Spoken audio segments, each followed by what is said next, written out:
जरूर। यहाँ 100,200 शब्दों में एक छोटी डरावनी कहानी, हॉरर स्टोरी है। एक सुनसान गांव में एक पुराना हवेली था, जिसके बारे में कहा जाता था कि वहां एक औरत की आत्मा भटकती है। रात के समय कोई भी उस हवेली के पास जाने की हिम्मत नहीं करता था। एक रात राकेश ने अपने दोस्तों से शर्त लगाई कि वह उस हवेली में आधी रात तक रहेगा। वह टॉर्च लेकर अंदर गया। जैसे ही वह सीढ़ियां चढ़ने लगा, उसे लगा कोई उसके पीछे चल रहा है। उसने पीछे मुड़कर देखा, लेकिन वहां कोई नहीं था। अचानक दरवाजे अपने आप बंद हो गए और कमरे में अजीब सी ठंडी हवा फैल गई। तभी उसे एक सफेद साड़ी में औरत दिखी, जिसके चेहरे पर कोई आंखें नहीं थी। वह धीरे धीरे राकेश की तरफ बढ़ने लगी। राकेश चीखते हुए बाहर की तरफ भागा, लेकिन जैसे ही उसने दरवाजा खोला, वहां भी वही औरत खड़ी थी।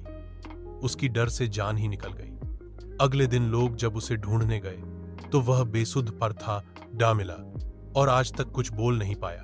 अगर चाहो तो इससे भी ज्यादा डरावनी या लंबी कहानी लिख सकता हूं। बताना।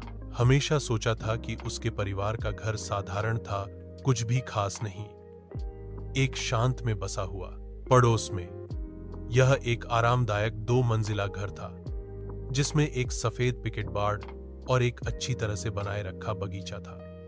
फिर भी जब वह एक दोपहर धूल भरे अटारी में घूम रही थी, तो उसकी नजर कुछ असामान्य पर पड़ी।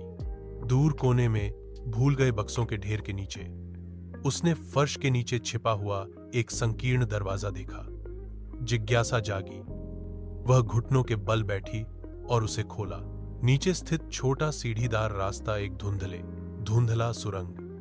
दीवारें पत्थर से बनी थीं और एक हल्की ठंडी हवा अंदर से फुसफुसाती हुई लग रही थी। दिल की धड़कनें तेज। सामंथा सावधानी से उतरी, उसकी टॉर्च अंधेरे को चीरती हुई। सुरंग उसकी उम्मीद से कहीं अधिक लंबी खिंची हुई थी, जो पृथ्वी के नीचे मुड़ती और मुड़ती जा रही थी। वह इस भावना को दूर नहीं कर सकी कि वह अतिक्रमण कर रही है, कि कुछ उसका इंतजार कर रहा था। जो महसूस हुआ उसके बाद, एक अनंत काल के बाद, सुरंग आखिरकार एक छिपे हुए कमरे में खुल गई। दीवारें पुरानी किताबों की अलमारियों से भरी थीं, जिनमें अजीब चमड़े से बंधी हुई पुस्तकें थीं।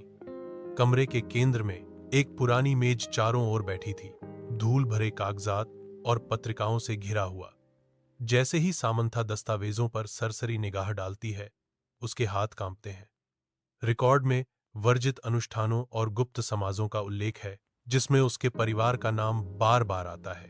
वह जितना गहरा पढ़ती गई, उतना ही उसे एहसास हुआ कि उसके परिवार का इतिहास गहरे रहस्यों से जुड़ा हुआ था, रहस्य जिन्हें दफन रहना था। उसने कुछ ऐसा उजागर किया था जो किसी को पता नहीं होना चाहिए था, कुछ ऐसा जो पीढ़ियों से छिपी हुई बात। जैसे ही खोज का भार उस पर पड़ा, उसने अपने पीछे से सबसे हल्की आवाज सुनी, एक फुसफुसाहट, धीमी और ठंडी। वह अकेली नहीं थी।